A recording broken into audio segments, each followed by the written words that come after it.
Hey everybody, Christian from Treasure Town here, and today we're going to be speaking about the top 15 Mercury Dime Mintmark varieties. Now these are coins where if you look really closely, you could have a potential to find something that's going to make the coin worth significantly more than a regular Mercury Dime of that same date and mint mark and condition. These ones are all of the recognized varieties by PCGS and the Cherry Pickers Guide, as well as NGC. After we go through our top 15, it'll be in chronological order, then we'll focus on some additional ones that, I'll just go through quickly, but are still important that you should be aware of. But we going through the main 15 first, definitely things that you should be on the lookout for, really fun to collect, and it's a mini treasure hunt on every Mercury Dime that you come across. So let's get right into the video. There's some really cool coins in this series. And we'll get right into the video. If you'd like to pause, this is a general overview on most of the different mint mark varieties that can occur, but the good news is that Mercury Dimes go from 1916 to 1945, and almost all of these repunched ones are going to be 34 and up. So that should provide you with dates to look for that you're probably going to encounter in like a bulk bag of Mercury Dimes. Here's the first one, nice repunched mint mark on the 1934D. You can clearly see it in the northeast part of the D, just some clear protruding remnants of that show the repunching, and mint state 64 full bands at $225 coin, so a little bit of upside there. This 1935S, and the reason this says number one is I'll have some of the extras, and there's an extra in this case. Here's a really nice though repunch South 1935S repunch mint mark. You can see that extra S. It's not like all this craziness going on this mint mark, but rather you're going to look below to see if there's that extra lip. This one, $600 in mint state 65, pretty nice. AU 55 selling for 120, so has some good value attached to it. And then this one is just a super clear repunching that I wanted to bring up. There's less price history because this one is not in the Cherry Pickers Guide, so it's probably going to be less valuable due to less people being aware of it. On the other hand, probably more opportunity for you to cherry pick this variety. It is recognized by both Kaneka and Variety Plus, that's the VP001, but a nice north repunching. And then this one is a really nice southern repunching, 1935 or 1939D. Again, are the values on these like monstrous? They're not going to break the bank, so no, but they're nice persistent upgrades from what a regular 1939D and mint state 65 would be selling for. And that's, part of the fun hunting. This is a really nice mint mark. Some of these S mints, and really just these late 40s, all of the ones that are in the top 15, and there are those 14 after, but the top 15 are all really, really nice. This S is protruding, the second one, both on the bottom left and upper left sides, and it's very affordable. Mint state 63, $55. So I owned this one personally in my collection in a pretty circulated grade. They could be pretty affordable circulated, but also have good eye appeal in terms of being dramatically repunched, plus they're silver. Here's another example. I also own this one, 1941S, really strong repunching again in that sort of northwest. It's like an E or like a four barred E almost, because there's just this extra little serpent or wave protruding outwards. This one's a little more expensive in mint state 66 full bands, but affordable in mint state 63, $100. So that's what we're working with there. There's a second repunch mint mark that's less dramatic, but still has some really nice separation. The later one landing west of the initial eastward one, with similar values actually. And then 1942D, there's a nice punching that shows the underneath one with a nice spread to the bottom right. So then and that has pretty good values attached, mint state 63 being $325, so really something worth being on the lookout for.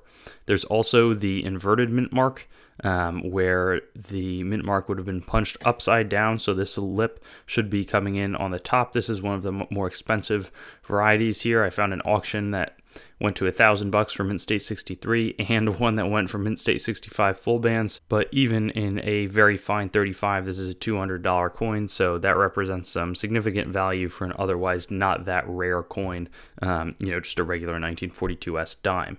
The repunching on the 43S, again, is really dramatic, as you can see here. Super nice spread, similar to the 40S, where it's coming out both from the bottom and protruding in the top, with a nice sort of mid-range value, 100, 200 bucks in mint state. So it's attainable, but it could be found on very circulated coins. Same thing with this one, the Trumpet Tail S. Again, no crazy valuations. There are some nice differences for the full bands versus the non-full bands version, but the Trumpet Tail going to have more of this. It's like a serif on the normal one. Here it's just like a straight line that's going to curve into the main S, as well as this what looks maybe like a bugle protruding, as opposed to another super pointy serif on the bottom.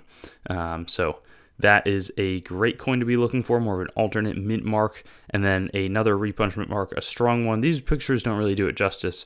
Very strong to the south. The southeast, there's going to be this extra protruding D Mintmark. So this one's technically punched northwest of the main one, with very attainable values, only 40 bucks in mint state 63. So it just gives you an idea of the affordability. It's definitely something worth if you're looking for a nice variety. Some of these very cheap, great eye appeal, like this 1945D, which can be found on very circulated examples as well, but really strongly protruding from that initial one. It wasn't like taken away with that second punching, and still has solidly upheld value, 75 bucks for mint state 63, 125 mint state 65. So a nice coin to be searching for. And then there's this inverted one, which is also reasonably valuable, where the initial one is sort of punched on its side, and then it gets punched over in the proper orientation. There's also the S Mint. I think it was probably the similar thing here. This one, though, is pretty valuable.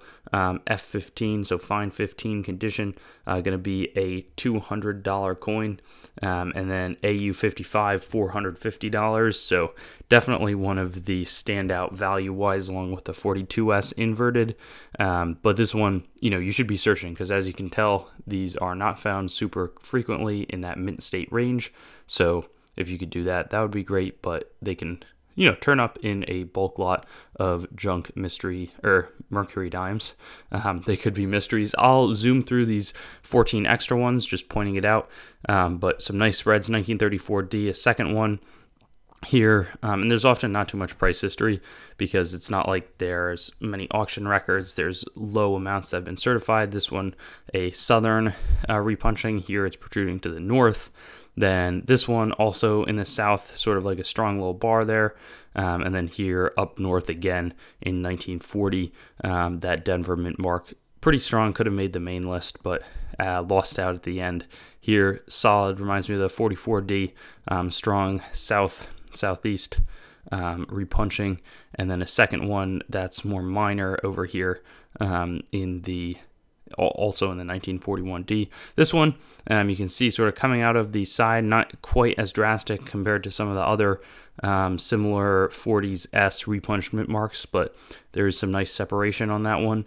And then this Denver one is repunched more slightly above and to the northeast of the initial one, which shows at its margins or its edges kind of.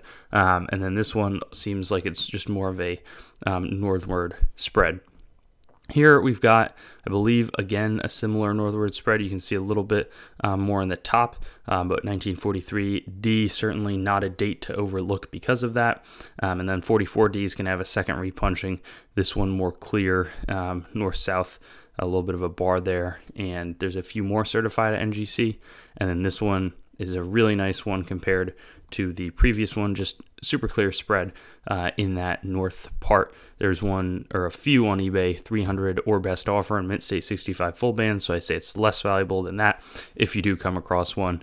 And then this repunch Mintmark just sort of looks crazy, but sort of underneath, I think something happened to the Mintmark, because that's not what all S Mintmarks look like, but a good repunching to be on the lookout for. That brings us to the end of this video.